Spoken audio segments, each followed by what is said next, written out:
absolutely still. No wind at all.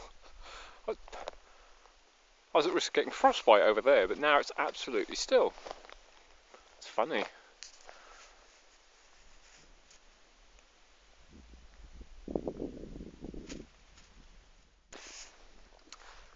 The sky's amazing. It's just this blue streak right across like a tear.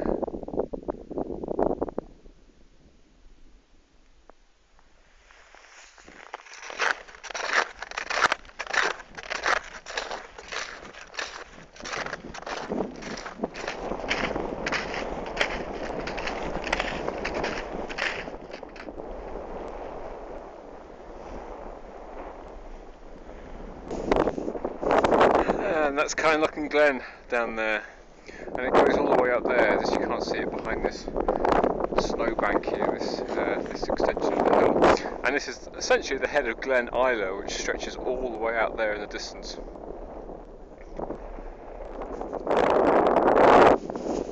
I'll try and get out of the wind so I can tell you a bit more about this place.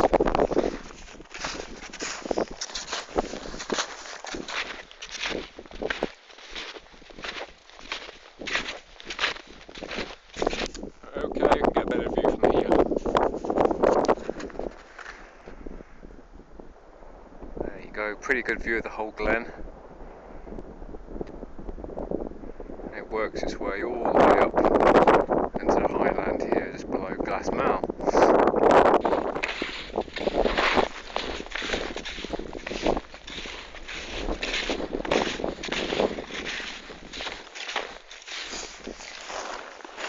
Finally, somewhere out of the wind.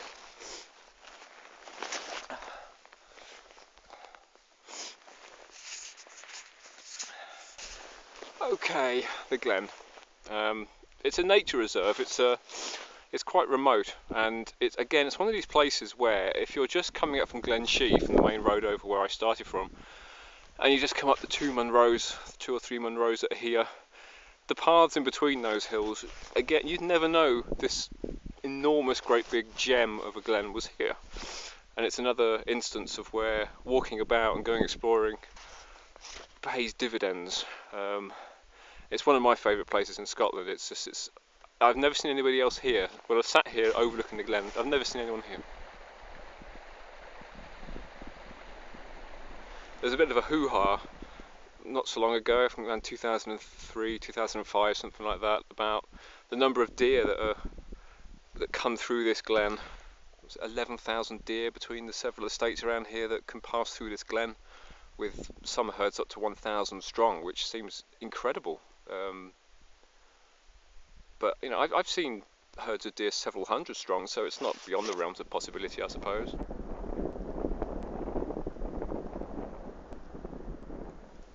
But the problem with deer is that they graze a lot of vegetation, and they stop trees from regenerating naturally, and because this is a protected area for its alpine plants that aren't found anywhere else in the country, that's obviously a concern. And there was an attempt to cull, I think it was 8,000 deer over 2 years.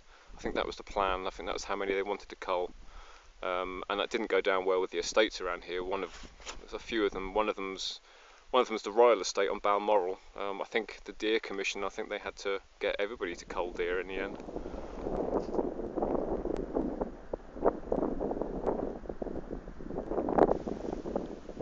The argument being, of course, that there's too many deer, and that the populations are kept way too high just so that the rural estates have things to shoot, because people come from all over the world and pay enormous amounts of money to shoot deer in Scotland, and it's a valuable source of income for not just rural economies but Scotland in general.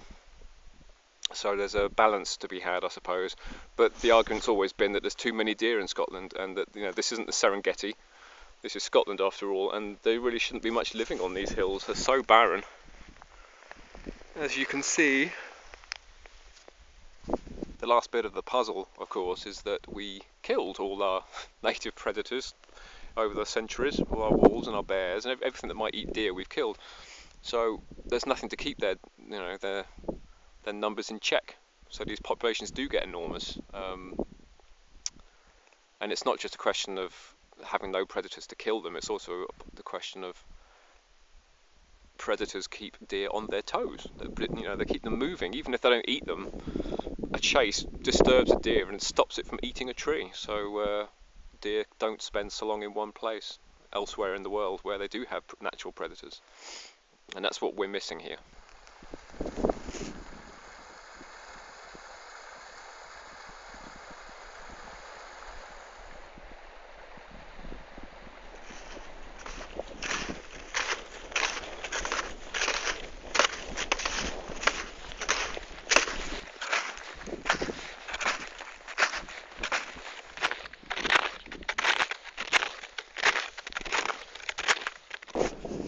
Show these the prints that I've just come across. There's loads of them in these hills because there's a lot of these creatures up here.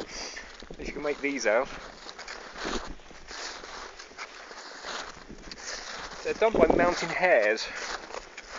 And though it looks like each of these little collections of 4 is one group of prints, it isn't. The smaller ones are the 2 front feet, and those are the 2 back feet.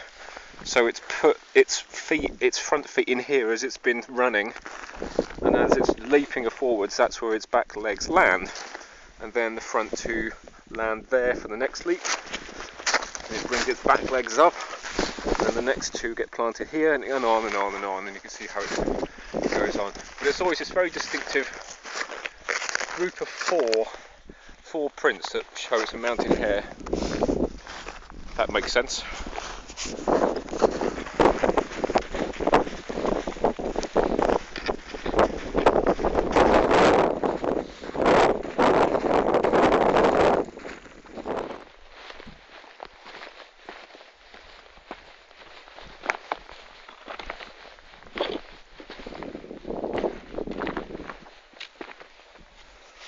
Oh, handy seats.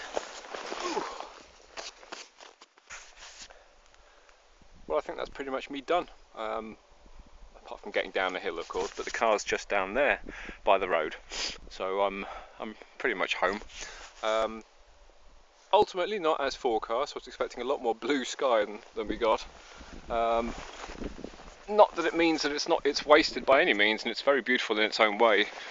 It's funny when you don't get sun and you get this flat light, it just turns into this bizarre monochrome landscape, just black and white. It's quite bizarre.